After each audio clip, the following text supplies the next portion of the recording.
निर्धारित समय को दरकिनार कर बीए प्रथम वर्ष की 1.5 घंटे विलंब से प्रारंभ हुई परीक्षा। खबर शासकीय जगन्नाथ स्मृति महाविद्यालय चितरंगी की है, जहां बीए प्रथम वर्ष के छात्रों का वार्षिक परीक्षा सुबह 7 बजे से होना निर्धारित था, परंतु 8:30 बजे तक पेपर ही उपलब्ध नहीं था। ऐसे में महाविद्यालय प्रबंधन की पोल खुलती हुई दिखाई दी। इतना ही नहीं, विद्यार्थियों के भविष्य के साथ खिलवाड़ होना भी प्रतीत हो रहा है। वहीं महाविद्यालय के स्टाफ की माने तो प्राचार्य व केंद्र अध्यक्ष राम मिलन प्रजापति सुबह 9 बजे तक उपस्थित ही नहीं थे। यहां तक कि अनुपस्थित के संबंध में किसी भी प्रकार का कोई आदेश निर्देश भी निकाला नहीं गया था। सहायक केंद्र अध्यक्ष की माने तो अवधेश प्रताप सिंह विश्वविद्यालय रीवा से पेपर प्रतिदिन आता है। रास्ते में कहीं गाड़ी खराब होने से 1.5 घंटे पेपर विलंब हुआ है, जिसका समय छात्रों को दिया जाएगा। अब देखने वाली बात यह होगी कि क्या विभाग सहित अन्य जिम्मेदार भी उक्त मामले को संज्ञान में लेते हैं या ऐसे ही भर्रेशाही का सिलसिला अनवरत चलता रहेगा। IN7 न्यूज के लिए सिंगरौली सीधी से कैमरामैन सूर्य प्रताप सिंह चंदेल के साथ बाबू श्रीमान सिंह चंदेल की ब्यूरो रिपोर्ट।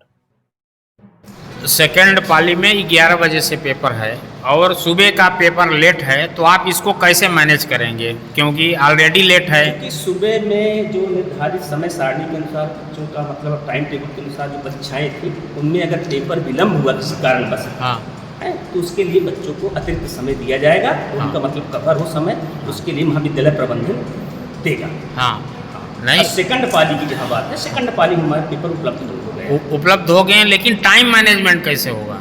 किस पाली की बात है? सेकंड पाली की। सेकंड पाली का मैनेजमेंट हो जाएगा टाइम, कोई दिक्कत हमारे अतिरिक्त 8:30 से आपका पेपर चालू है, अतिरिक्त कक्षाएं हमारे यहाँ महाविद्यालय वहाँ पे हम ले लेंगे। इनका कोई मतलब वो अशांति नहीं होने पाएगी, शांति ढंग से पेपर संपन्न होंगे दोनों पाली। ये बताइए, यूनिवर्सिटी की ये व्यवस्था या प्रबंधन से आप उसके संबंध में क्या कहेंगे? 1.5 घंटे पेपर लेते। मैं सबसे पहले यही कहना चाहूँगा कि जब से अब की बार परीक्षाएं आरंभ हुई, विश्वविद्यालय प्रबंधन द्वारा अक्सर आए दिन टाइम टेबल के अनुसार कोई भी परीक्षा में समय सारणी के अनुसार पेपर नहीं पहुंच पाता, या पेपर पहुंचता है तो अगर विद्यार्थियों की संख्या 200 है तो पेपर पहुंचता है 20, फिर उसको फोटो कॉपी कराओ। इस कारण भी हमारे यहाँ कुछ समस्याएं खड़ी होती है बच्चों को। उसमें हम लोग ले करके उस समस्याओं के बारे में मंथन कर रहे हैं और बच्चों का माने जहाँ तक हो सके है ना हितपूर्ण कदम उठाया जाएगा महाविद्यालय प्रबंधन द्वारा। बच्चों का किसी प्रकार का नहीं होगा, उसके लिए महाविद्यालय प्रबंधन स्वयं जिम्मेदार है। अगर कोई ऐसी बात आती है, बच्चों को जो आज पेपर जो विलम्ब हुआ है, उसके लिए महाविद्यालय प्रबंधन द्वारा उनको अतिरिक्त समय देकर परीक्षा संपन्न कराई जाएगी। केंद्राध्यक्ष अभी तक नहीं आए क्या? वो शायद रूम में थे, कोई बताया, शायद उनकी तबीयत गड़बड़ है। अच्छा, हाँ, रूम में थे, कोई बताया हमसे जब हम निकल रहे थे। तो आप लोगों को सूचना वो नहीं है कुछ? कहाँ है वो? है तो चितरंगी ही। नहीं, यहाँ पे सूचना नहीं देके, जैसे स्वास्थ्य खराब है तो सूचित करना चाहिए। देते सूचना, लेकिन अचानक स्वास्थ्य खराब हो जाने के कारण सूचना तो नहीं आई है अभी। चलिए, अचानक स्वास्थ्य उनका गड़बड़ हुआ है, ठीक, ये हमको थोड़ा सा जानकारी दिया है। ठीक। और जो भी आप लोग हमारी यही वो है ना कि आप के द्वारा जो है मतलब हमारे महाविद्यालय प्रबंधन का सहयोग किया जाता है।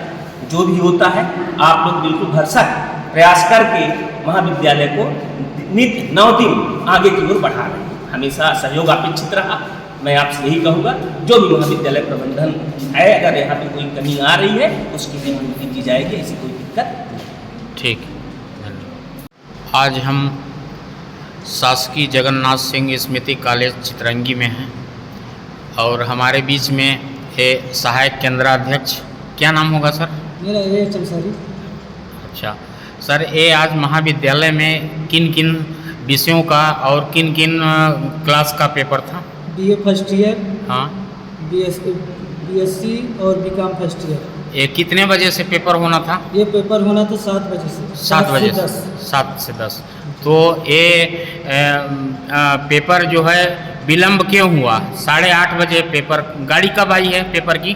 पेपर की गाड़ी ही नहीं यहाँ पहुँच पाई। हाँ, फिर पेपर कैसे आया? पेपर मैं गया तो लेने गया, दुधमनिया एक चौराहा पड़ता है, वहाँ गया, उनका क्लच फेल हो गया था गाड़ी की। अच्छा, अभी मैं पेपर लेके आया हूँ। 10 मिनट हुए मुश्किल से। हाँ, तो कितने घंटे लेट हुआ है? 1.5 घंटे। 1.5 घंटे लेट हुआ है। जी। 1.5 घंटे जब लेट हुआ है तो इसमें बच्चों को बच्चों को हम एक्स्ट्रा टाइम 1.5 घंटे और देंगे। हाँ, ये प्रबंधन की क्या व्यवस्था है? इस व्यवस्था से आपको क्या लग रहा है? आप क्या कहेंगे इस व्यवस्था को? ये तो एपीएस का वो है और ये सरकार की योजना, इनको पहुंचाना चाहिए टाइम से पेपर। हाँ। लेकिन टाइम से पेपर नहीं आया। टाइम से पेपर नहीं है तो मतलब व्यवस्था इसी तरह से लचर व्यवस्था होती रहेगी। अब इसमें सर बताइए, पेपर आना था, रीवा से आता है पेपर। हाँ, यहाँ पेपर पहुँच ही नहीं पाया। बाकी परीक्षाएं संचालित है, चल रही हैं। डेली आज का ही पेपर, डेली पेपर आ रहे हैं। लेट आता है डेली। लेट नहीं आता है, आज का पेपर तो बिल्कुल ही लेट आया। अच्छा। मैं तो गया, स्वयं गया लेने। वो केंद्राध्यक्ष कौन है यहाँ पे? श्री राम मिलन प्रजापति जी। वो कहाँ हैं? वो तो अभी आए नहीं है सर। अभी आए नहीं है। केंद्राध्यक्ष हैं और उनका पता नहीं है, और यहाँ पे बच्चों का मतलब पेपर संचालित है और वो केंद्राध्यक्ष का पता ही नहीं है। हैं? कोई जानकारी आपको दे के नहीं आए हैं वो? नहीं, हमको इसमें कोई जानकारी नहीं। कहाँ है वो? कल भीसी में गए थे, बैठन गए थे। हाँ। फिर इसके बाद आज बात हुई थी सवेरे कि आप एपीएस लगा लीजिए, बात कर लीजिए बाबूलाल जी से, हाँ। जो वहाँ के मेन रजिस्ट्रार हैं हाँ परीक्षा विभाग के। हाँ मैंने ये- बात किया था तो वो कहे कि पेपर पहुँच जाएगा, हाँ आप जाइए। फिर अचानक उस ड्राइवर का फ़ोन आया जो पेपर लिया हुआ था कि सर आप आ जाइए, मेरे क्लच फेल हो गया गाड़ी के, इसलिए लेट हो गया। और बच्चों का अनित नहीं होगा, बच्चों को हम टाइम देंगे। जितना अच्छा। लेट हुआ है हम 1.5 घंटे उनको देंगे। अगला पेपर कितने बजे से? अगला पेपर कितने बजे से? अगला 11 बजे से है, 11 से 2 उसका पेपर आ गया। कैसे हो पाएगा वो 11 बजे से, जब ये हाँ, अब ये इधर लेट है तो उधर भी लेट होगा। कैसे करेंगे आप? अब- मैनेजमेंट कैसे करेंगे आप? अब उसके वो परीक्षा अधीक्षक अलग है, उसके उसी पांडे सर। पांडे सर। ठीक है, ठीक है।